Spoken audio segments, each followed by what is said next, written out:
Okay. Aloha, everyone. My name is Shenoa Farnsworth, and I'm the managing partner at Blue Startups. For those of you who aren't familiar with Blue Startups and the work we do, we're a venture accelerator here in Honolulu, Hawaii. We mentor and invest in startups from Hawaii and around the world. And today is a very special program as we have partnered with our friends at the East West Center to also have a presenter from East West Center. And so we're going to start with Ifrah, who is an incoming company for the Blue Startups program. We actually start program on Monday, so we're getting a sneak peek here at one of the new companies for Blue Startups. And both of these women are going to be talking about the pivots that they've taken during this COVID crisis and how they've adapted their businesses to what is happening in the current climate. So I'm going to go ahead and let Ifrah introduce herself a little bit better than I have and share her screen, and then we'll hear from our second panelist after that, who is a guest of our friends at the East West Center. Okay, Ifrah, take it away. Hey everyone, it's good to be here. I'm Ifrah. I am the founder of Usit, and I definitely did a big pivot during COVID in the beginning, the very beginning. And I want to start out by just like introducing myself and just like where I come from, what I started with, and kind of the timeline. I grew up in Tampa, Florida, and then I went to Atlanta for college and stayed there. I really liked the tech scene. I was into startups, I was into technology, and the last year of college, I launched Usit, which stands for University Sitting, which was an on-demand babysitting app that connected college students to parents. I had a full-time job after I graduated for half a year, and then I quit the job to work on Usit full-time. And then I was working on Usit, and I was kind of aware, a year and a half into it, that I wanted to pivot it into something bigger, but I didn't really know what. Usit was a good start. We were making money. We had a lot of traction in Atlanta, but I didn't really know kind of what that pivot would look like, if it was a small one, if it was a big one. So I ran a lot of experiments last year, from like different problems in babysitting, different problems in childcare, different problems that college students faced when getting gigs last year, to really figure out, what the big problem is that babysitting companies haven't solved, because obviously you guys know there are a few babysitting companies, and our main niche was like last minute in the college student aspect. So then COVID happened. Before I talk about that, this is my team. We're two people, and I'm the CEO, and then a CTO is really crucial. So I brought him on, and he's also in ed tech. His name is Connor. And I do want to talk about, before I go into COVID, some things I learned just as an overview while adapting to the whole COVID circumstance, and really just like change in adapting to that. So I have 11 things. I wanted it to be 10, but I have 11. So the first thing is, when your startup is generating revenue, don't be afraid of change. So with Usit, we were already, making revenue, and that's exciting, and we had traction. And when a startup gets to that point, it's like, oh, we shouldn't change a lot because we have something here. But always think about like that bigger picture, and hey, maybe there's something that can make that revenue 10 times more. So change is usually, it can be good, and it's really scary as a startup when you're doing something for a year or more in one way. It's really scary to like change that significantly, or even a little bit. So that's something to keep in mind. Number two, conduct a lot of experiments with big and small ideas for the market that you have, for a new market. It's really important to adapt. And while the world is changing so fast, that's what experiments are for, is to really be ahead of the game.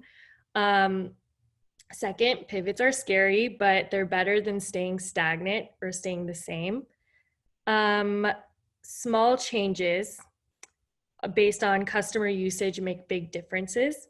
So, what I mean by that is you see how your customers are using your product or what they're doing with it. And even the smallest, like little things that you change, let's say they're having problems with like some something that's going on with your product. Maybe they don't like, oh, you see a lot of customers don't like a way that, the payment works or something like that. Those small things have like that we've changed that have been really small, have made big differences and increased customer happiness.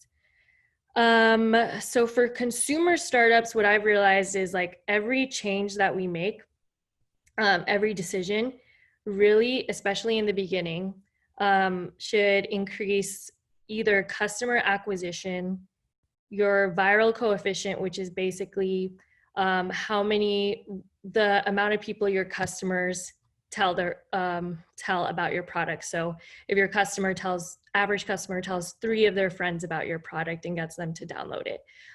So that's really important to me, and to just growth in general. It's free growth. Word of mouth is free growth.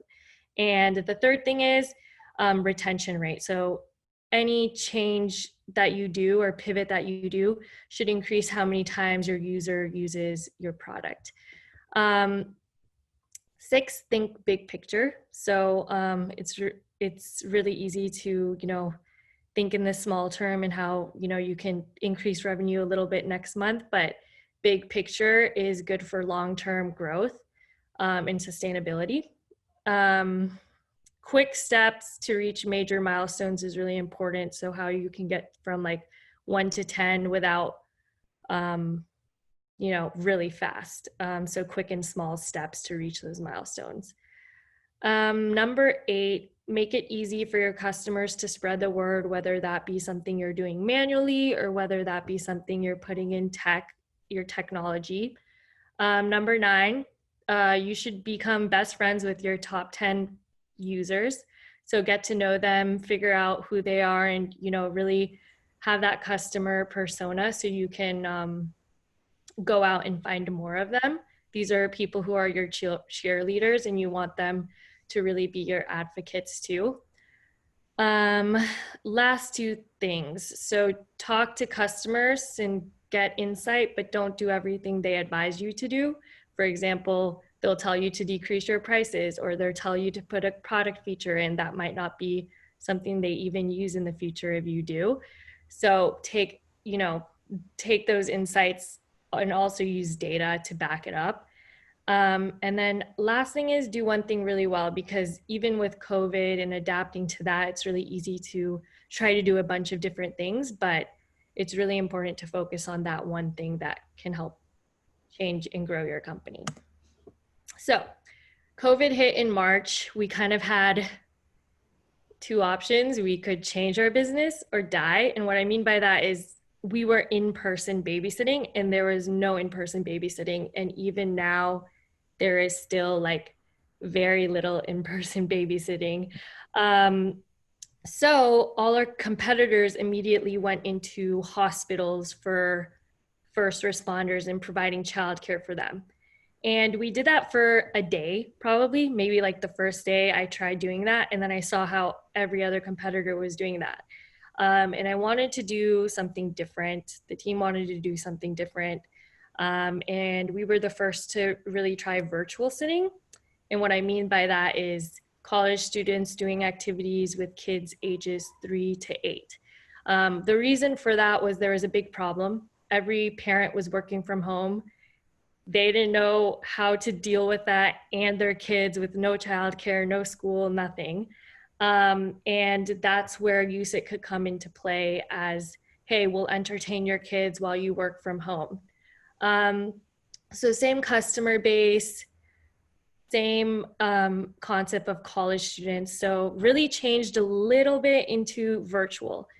So we were the first ones to do that.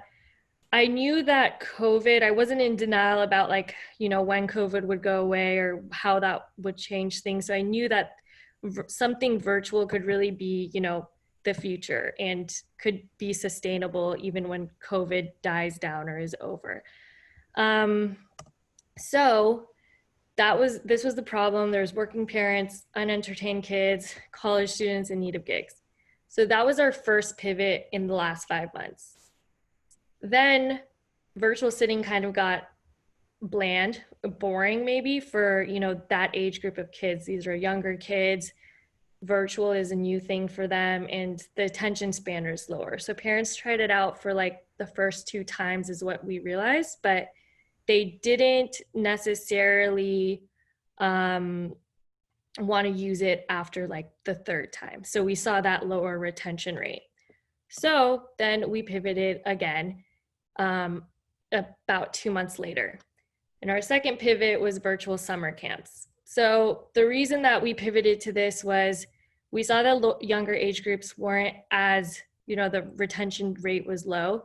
And then second reason we pivoted into virtual summer camps, it was a new problem. It was a new need, but it was very similar where parents still needed entertainment and education for their kids over the summer that was safe. We changed the age range. So this was ages 6 to 13. And then we really changed, since it was an older age range, we changed the subjects. So it was relevant subjects, it was fun subjects. And then we still had college students teach this. So we had to also change our go-to-market strategy into more of Facebook ads and Instagram ads, which really, really proved successful, which is the first time they've been successful in they weren't successful in an on-demand babysitting themed app, but they were successful in virtual summer camps because of the market and because of what we were doing. So this was the second pivot. And it really showed a lot of traction in the first 2 months in a higher, order value. So the babysitting app had an average order value of $75. The virtual camps had an average order value of $300. So we immediately saw huge margins with this and a lot of sales. So now virtual camps are over, but there's a new problem. There's virtual school, a lot of virtual schools, and a lot of homeschooling. But there's no after school activities that really tap into socialization, passion, and a recess type of theme. So that's what we're doing, which is an extension of our camps. It's really the same thing, except it's more after school. So we're pivoting again and adapting to the circumstance. And what I've seen is that even when, school starts getting back into session, kids are still going to need after school activities, and they're still going to need things that parents are going to want them to do, things that they can't find really in school. And we're using the same themes. We're adding more like TikTok or fashion or YouTuber, and that's not really available in a lot of different markets, especially for the age 7 to 13 group. So that's what we're doing now. That's our third pivot in the past months, but these were small pivots. They were very small and adapted to the circumstance, the season, and the situation. So kind of what happens when the pandemic ends, how we'll adapt. What, is really important and what I'm doing is just predicting and preparing for the future and future changes. I think one of the big things is really do it fast with smaller resources. We've had smaller resources which have also helped us like been able to be flexible maybe, and also, change faster than, let's say, a huge corporation. So just doing that has helped us just stay ahead of the game, be the first to market, and really adapt and not fear the unknown. So with that being said, virtual camps and virtual clubs have definitely like proved the adapting to people are adapting and also companies are adapting. So really seeing like what people are okay with doing, instead of, we're putting something new out there and we're seeing how they react and then changing kind of our business with our resources, with college students and then with parents and with kids, which is what we connect. So that's kind of the whole adapting that we've done. We've definitely pivoted a couple of times because of COVID, and it's been exciting and scary. And it's definitely been like something, no founders have gone through this before. This is what all founders are going through. This is what all people are going through. So it is like very new, but I think founders are the best at adapting. You always have to adapt no matter if there's a pandemic or not. And I think this is something that like tests founders' ability to change and to really stay ahead of the game. So that's my whole spiel. And if you want to contact me, I put my contact information up here and our website.